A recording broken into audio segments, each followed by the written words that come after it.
Hare Krishna devotees, my name is Priya.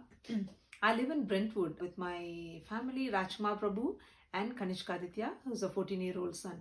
Today, I've been asked to speak about how I came to Krishna consciousness and how the chanting of the holy names has changed my life.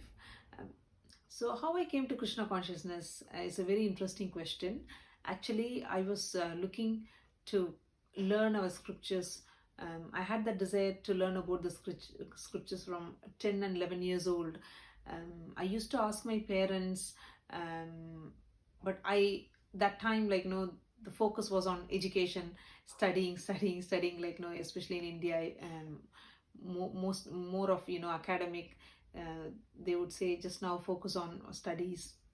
Yes, we were doing some spiritual activities, but still I didn't get a systematic study of Bhagavad Gita. And once we came to London, I got married and I came to London. Then we were still looking at the time, and we couldn't find anyone. We couldn't find any devotees until 2012. We found some devotees outside Lakshmi Narayana temple, and then they took our contacts. They explained that the classes of Bhagavad Gita classes are happening in the nearby circle, nearby area, and I was so excited because what we couldn't believe is now I could relate that how the Lord has a plan for everyone, especially around that area 2012 and 2013. The intensity of searching about the Lord and connecting to the Lord has really grown high. At home every day we would be talking about it, and we were going on different websites to learn, to know about God, and we were even doing some kinds of different kinds of meditations and everything. So I was so glad that time, when we came in contact, because I can really relate that how if one sincerely desires, the Lord will give what they are desiring for, especially in connection to to know Him. So I started attending. Initially, it was just me who went to Priya Mataji's house, who, to our surprise, they were living in the same street as us, so we didn't have to travel at all. It was just a 5 minutes walk from my home in the same street, which was very nice. So I still remember the first class that we attended. It started with the Arati, and then one round of chanting, and then the actual class, Bhagavad Gita classes. So I got introduced to the chanting on that first day, and my first class, the shloka which I learned was Patram Pushpam Phalam Toyam as well. I used to ask lots of questions to both Mataji and Prabhu at that time, and they were helping me a lot by giving small books for me to learn, because I'm a kind of person who like to read and also who like to learn and understand before I do something. So they were encouraging me, and they were sending me links, so from where I can listen to lectures and everything. I started chanting from the following day. Initially I started with one round, but then gradually I increased it to 4 rounds and 8 rounds, and then 16 rounds. I came to 16 rounds, especially after meeting Prema Mataji, which was very, very inspiring. Just from that following day after meeting her, I felt like chanting. Her speech was very inspirational, and I started chanting 16 rounds. I think it was in year probably 2015 or 16, I can't remember exactly. Since then, basically I work in a hospital, so I see people suffering all the time with pain and various ailments, illness, people dying so quickly, especially young people dying quickly. So I'm a kind of person who always worries about seeing other people suffering as well, and I used to be anxious during the time I got introduced to Bhakti Vriksha, I was actually working in neuro intensive therapy unit. That time, all I have seen was like, people with brain damages, and how somebody's life is transformed suddenly to, to a difficult situation where they can't even open their eyes and talk. And even if they open their eyes, none of their body was functioning, and they were struggling for life. And this chanting at the time really helped me to cope. I used to chant, and when I went to work, then I slowly realized that it's not in our hands. I mean, everything is not in our hands. We have to surrender to the Lord. Then I learned how to surrender to the Lord. And I started also praying for other people when they are in suffering. And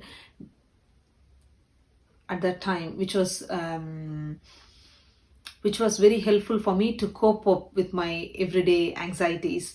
And I understood the meaning of life, and it actually helped me to develop as a better mother, better wife, better daughter, and a better sister, because in our lives, like between myself and Rajkumar Prabhu, before coming to Krishna consciousness, we used to argue a lot, in the sense for small things, but now since we came to Krishna consciousness, I don't think that argument, we hardly argue with each other. I think we understand each other. Even with our son, I had to repeatedly tell him something, but now this has got so much better.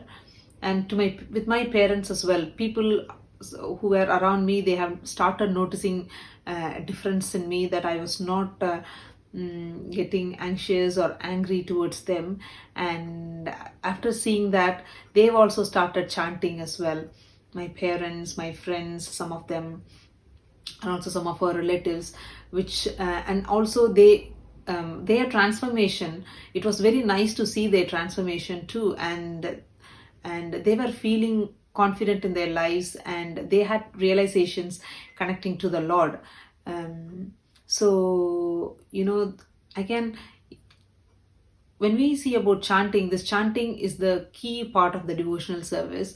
I would say, especially in my life, anytime I've chanted really well focused, I could see a big difference in me, that my devotional service is much more better, and my understanding towards any particular problem or any particular thing the clarity is much better than when I'm confused. And it helps to make the right decisions of life at the right time as well.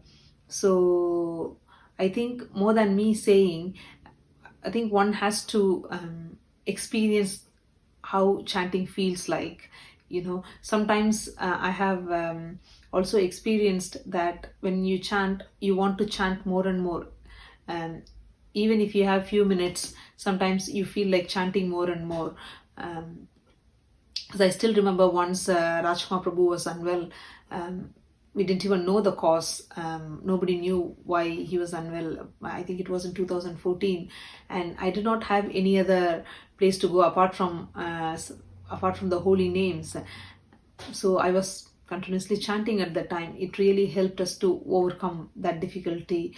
So this holy name is so powerful. So and especially if you're a person that would like to understand more about the holy name, it would be very helpful to read about the holy name before you chant, because that helped me a lot. There is a book called Namamrita. So every time during the initial days, or even now sometimes, when I want to really have a good chanting, I try to read a verse from Namamrita and then I chant. And this gives a very good feeling after the chanting as well, and the peacefulness of the mind. It's a nice experience. So I humbly request all of you to take up the holy names, because holy name is the shelter for any problems or anything that we come across, especially in Kali Yuga. I'm so thankful. I'm thankful, and I'm very, very grateful to Her Grace Supriya Janava Mataji and Manoj Prabhu, and His Grace Manoj Prabhu, and His Grace Arvind Krishna Prabhu, and Her Grace Yamuneshwari Mataji, to introduce us to this Bhakti Vriksha, as well as giving me an opportunity to share some of my realizations. Thank you. Hare Krishna.